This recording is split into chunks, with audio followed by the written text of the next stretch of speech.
सभा समन्वय समिति की मैराथन मीटिंग में प्रत्याशियों के संभावित नाम पर रायशुमारी हुई। हालांकि किसी नाम पर सहमति नहीं बन सकी, तो ऐसे में संभावित नामों की सूची बंद लिफाफे में कांग्रेस आलाकमान को भेजने का फैसला लिया गया है।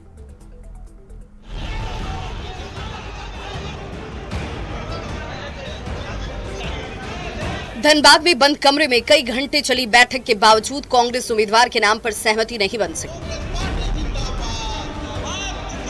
कांग्रेस प्रभारी गुलाम अहमद मीर ने सभी प्रमुख नेताओं से रायशुमारी करने की कोशिश की, पर किसी एक नाम पर सर्वसम्मति नहीं बन पाई। ऐसे में संभावित उम्मीदवारों के नाम बंद लिफाफे में कांग्रेस आलाकमान के पास भेजे जाएंगे और अब वहीं से प्रत्याशी के नाम का ऐलान किया जाएगा। पर कांग्रेस कार्यकर्ताओं की एक ही मांग है कि इस बार स्थानीय उम्मीदवार को टिकट दिया जाए। मजदूर से जुड़ा हुआ जो लीडर है, जो 24 घंटा मजदूर के सेवा का काम करता है और जो मजदूर के बीच में रहता है, जो कि वोट इकट्ठा कर सकता है, वैसे प्रत्याशी को धनबाद जिला से टिकट मिलना चाहिए। तो चेहरा तो बहुत है, लेकिन उसमें वैसा चेहरा देना होगा जो 5 लाख ओवर से जीता बीजेपी, तो उसका आधा करने से 2.5 लाख हो रहा है। 2.5 लाख में और 10,000 जोड़िए, माने 2,60,000 वोट जिसको लाने का कैपेसिटी है, वैसा प्रत्याशी को देगा तभी जाके सीट निकाल सकता है, वरना हम लोग कड़ा संघर्ष में जीत सकते हैं। साल 2019 में हुए लोकसभा चुनाव में कांग्रेस उम्मीदवार कीर्ति आजाद को 27% यानी कि 3,41,000 वोट मिले थे और उन्हें बीजेपी के हाथों 4,86,000 वोट के अंतर से मात खानी पड़ी थी। जबकि 2014 के लोकसभा चुनाव में कांग्रेस प्रत्याशी अजय दुबे को 2,50,000 वोट मिले और उन्हें बीजेपी से 2,92,000 वोट के अंतर से मात खानी पड़ी थी। धनबाद जिला के रहने वाला आदमी चाहिए। आप सबसे है जो देखिए, सबसे जो गांव में, बाजार में, टाउन में जो प्रत्याशी जाता आता हो, ये करता हो कि जिसको भी कांग्रेस पार्टी ने वहां से टिकट दे दिया, उसके लिए हम लोग काम करें, ABCD कोई भी हो। लेकिन यहाँ गुटबाजी के चलते आज तक PM सिंह विजयी भव हो रहे हैं।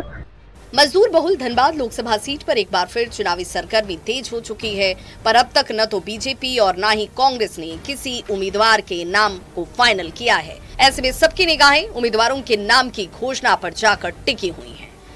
संजय गुप्ता, न्यूज़ 18 धनबाद। कांग्रेस में टिकट को लेकर होड़ मची हुई है। पसंदीदा उम्मीदवार को टिकट दिलाने की मांग को लेकर के कई समर्थक इन दिनों रांची में डेरा डाले हुए हैं। कांग्रेस प्रभारी गुलाम अहमद मीर से मिलने वालों का तांता लगा हुआ है।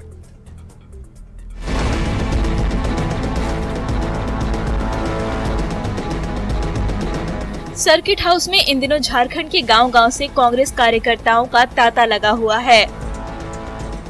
दरअसल इसी सर्किट हाउस में कांग्रेस प्रभारी गुलाम अहमद मीर ठहरे हुए हैं, इसलिए उनसे मिलने और पसंदीदा नेता को टिकट दिलाने के लिए समर्थकों की भीड़ उमड़ पड़ी है। हर किसी की एक ही मांग है, खतियान, अधारी और मूलवासी प्रत्याशी को मैदान में उतारा जाए। कि भाई जनाधार को बढ़ाना है, कांग्रेस का ज्यादा से ज्यादा लोकसभा सीट अगर कांग्रेस को लाना है, तो यहाँ जो बृहद कम्युनिटी है, जो जनसंख्या में ज्यादा कम्युनिटी है, जैसे कुर्मी समाज पूरे झारखंड में अगर 3.5 करोड़ अगर जनता है, तो 1.5 करोड़ कुर्मी जाति के सिर्फ एक जात का लोग 1.5 करोड़ है। उस पर भी ध्यान देने की ओर इनको आकर्षित किया गया।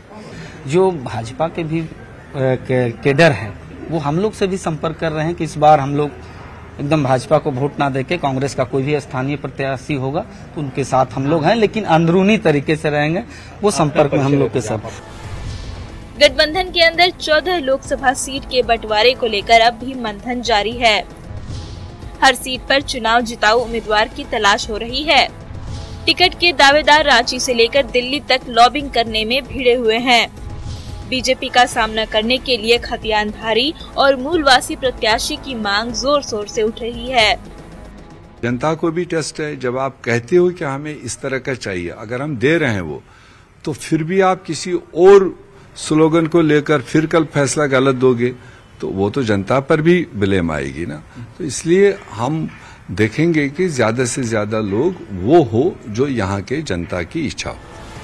पिछले चुनाव में मिली हार से सबक लेकर इस बार कांग्रेस ने बाहर की बजाय स्थानीय उम्मीदवार को प्राथमिकता देने का फैसला लिया है। ऐसे में ये देखना दिलचस्प होगा कि कितनी सीट पर स्थानीय प्रत्याशी का डंका बजता है। अविनाश कुमार, न्यूज़ 18, रांची।